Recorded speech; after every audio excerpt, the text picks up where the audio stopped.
1890년 7월 27일 초라한 다락방의 침대 위에 피를 흘리고 누워있는 고흐를 라브의 가족이 발견했다. 그 스스로 가슴에 총을 쏜 것이다. 우베르의 성 뒤쪽에 있는 밀밭에서. 닥터 가세와 닥터 마즈리가 라브의 집으로 급히 달려왔다. 이튿날 파리에 있던 테오는 가시의 편지를 받고 우베르로 왔다. 두 형제는 이 지상에서 마지막으로 짧은 대화를 나누었다. 그날 밤 고흐는 의식을 잃었고 7월 29일 새벽에 동생의 품에 안긴 채 이 모든 것이 끝났으면 좋겠다 는 말을 남기고 삶을 마감했다. 안녕하세요. 감성편지 김다원입니다. 오늘은 우리가 좋아하는 화가 반 고흐와 그의 4살 아래 동생 테오의 마음을 보려 합니다.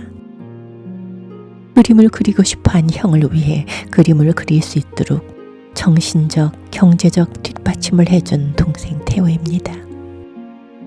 그리고 그는 형의 죽음 이후 갑자기 건강이 악화해 6개월 후 33살의 나이로 죽습니다. 그들이 나눈 편지는 668통. 둘은 영혼을 나누었습니다.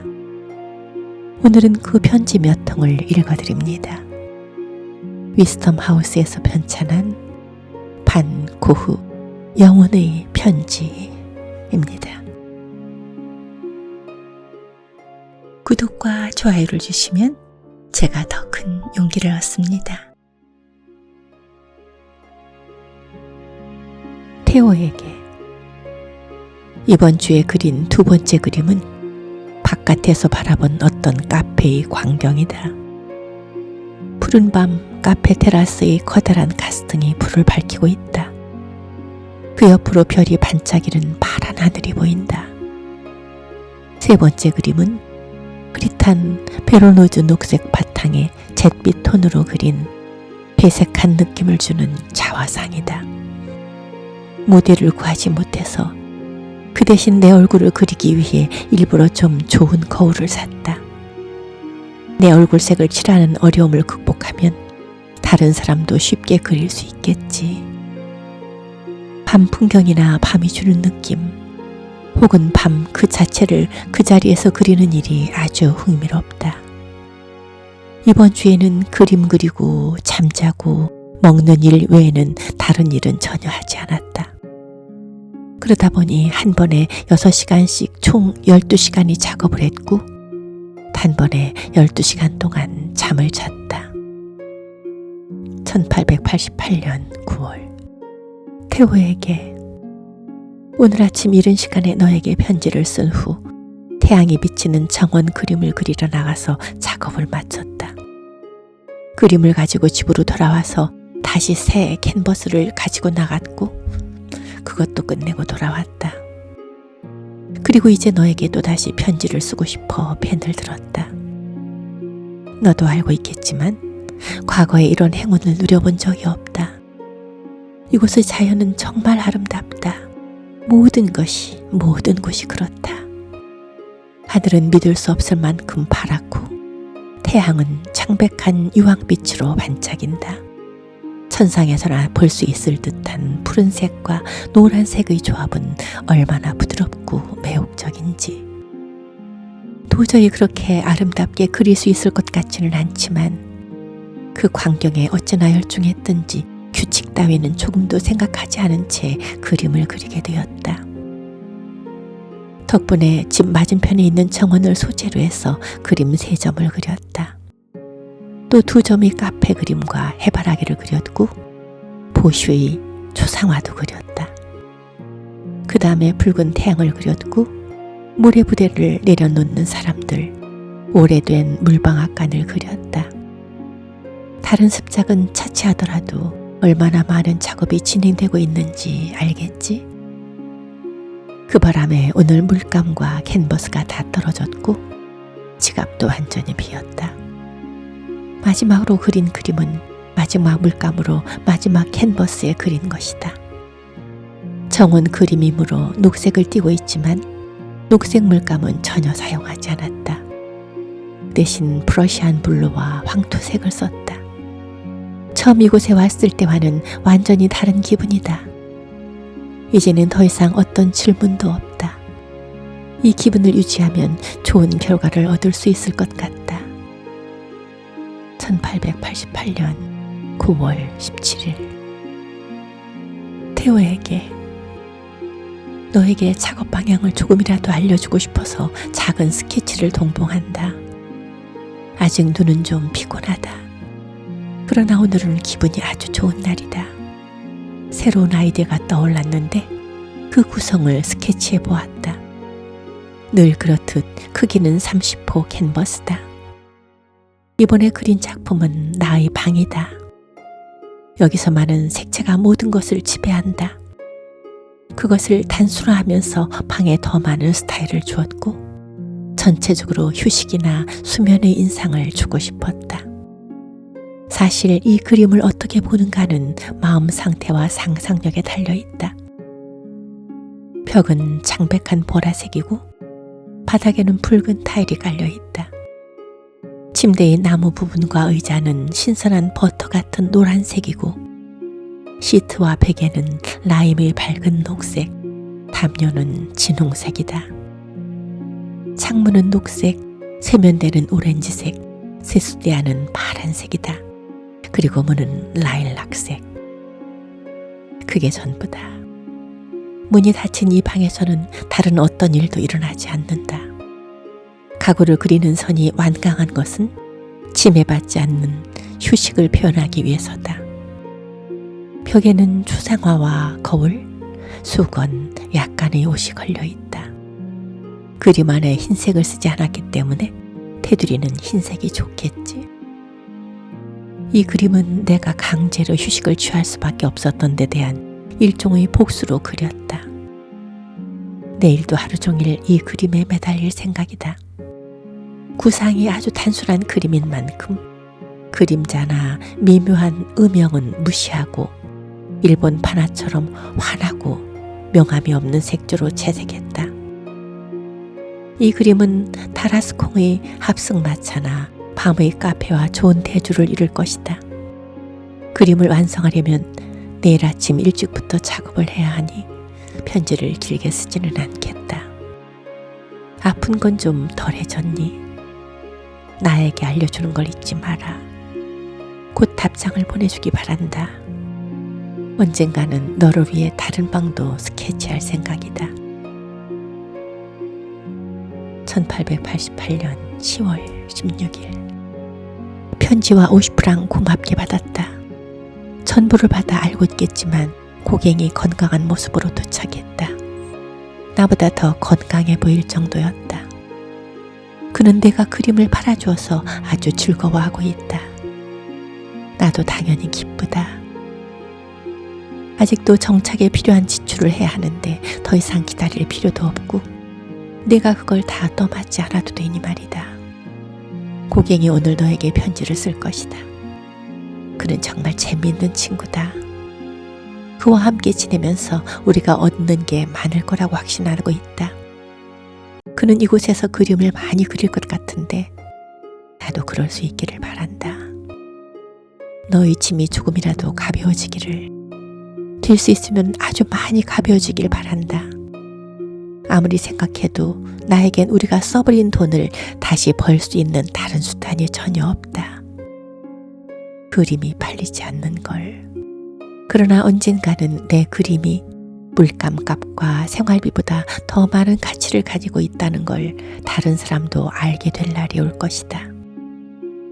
지금 원하는 건 빚을 짓지 않는 것이다.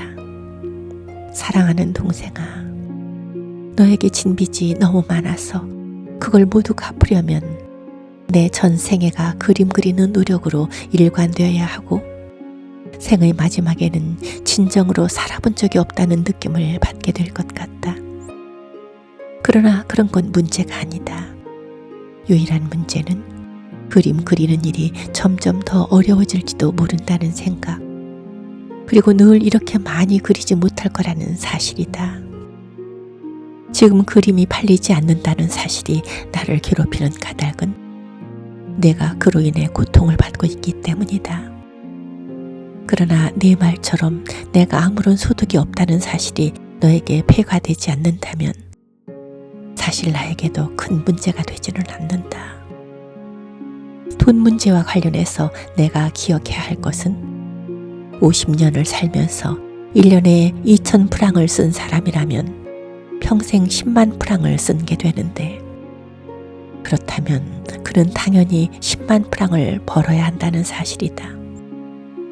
예술가로서 평생 10만 프랑짜리 그림을 1,000점 그려야 한다는 말인데 그건 너무너무 힘든 일이고 실제로 그림이 100프랑에 팔리고 있으니 그렇다면 우리 과업을 이루기는 너무 어려울 것이다.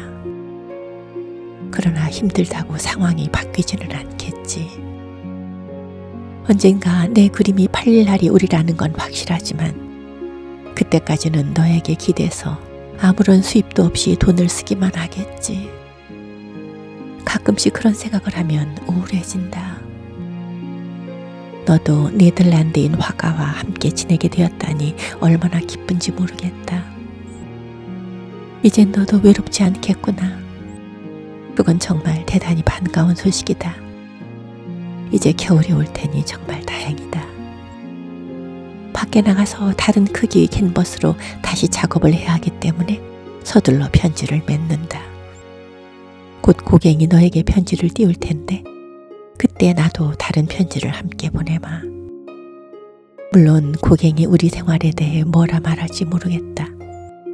어쨌든 그는 네가 자신의 그림을 잘 팔아준 것에 대해 아주 기뻐하고 있다. 1888년 10월 24일. 형이 아무런 근심 없이 지내기를. 빈센트 형에게. 브뤼셀에서 돌아오니 형이 보낸 전보와 내 편지에 대한 답장이 와 있어서 무척 기뻤어. 이제 두 사람이니 혼자 지낼 때마다 생활이 더 빠듯할 것 같아 우편환을 같이 보내. 이번 경우처럼 혹시 내가 이곳에 없을 때나 돈을 한 번에 다 붙이지 못하는 상황일 때는 식료품 상에서 외상으로 장을 보는 게 어떨까?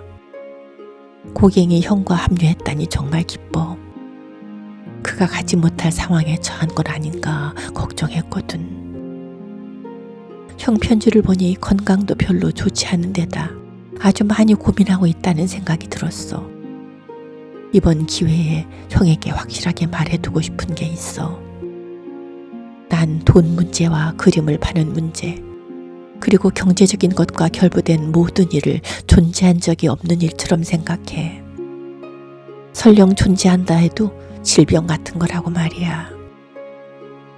돈 문제는 거대한 혁명이 연속적으로 일어나기 전엔 사라지지 않을 거라는 게 분명해. 그러니 돈 문제에 부딪힌다면 그걸 천연두 같은 걸로 치부할 필요가 있어. 물론 있을 수 있는 사고에 대비해 조심할 필요는 있겠지. 하지만 그 문제로 너무 머리 아파하지는 마. 최근에 형은 그 문제를 지나치게 고민해왔어. 문제가 생겼다는 징후가 없을 때도 형은 그 문제로 끙끙 앓는 것 같아. 내가 문제라고 말할 때는 비참한 곤궁을 말하는 거야. 그런 일을 피하려면 매사를 가볍게 생각하고 과도한 지출을 하지 않는 것, 그리고 다른 질병을 가능한 한 피하려고 노력하는 것이 필요하겠지. 형은 내게 빚진 돈 이야기를 하면서 내게 갚고 싶다고 말하는데 그런 이야기는 듣고 싶지 않아. 내가 형에게 원하는 것은 형이 아무런 근심 없이 지내는 거야. 내가 돈을 벌기 위해 일을 해야 한다는 건 맞아.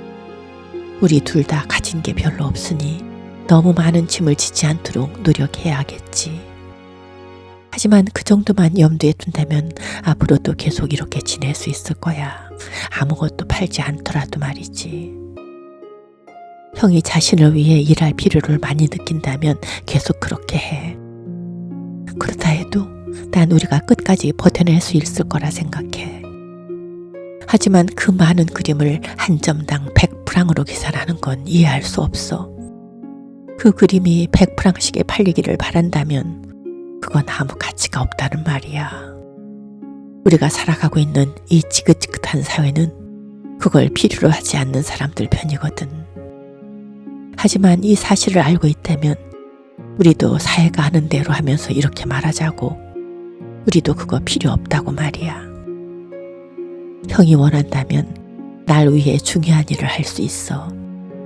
그건 과거에 하던 대로 계속하는 것이지. 우리 주변의 예술가들, 친구들이 모여들게 하는 일 말이야.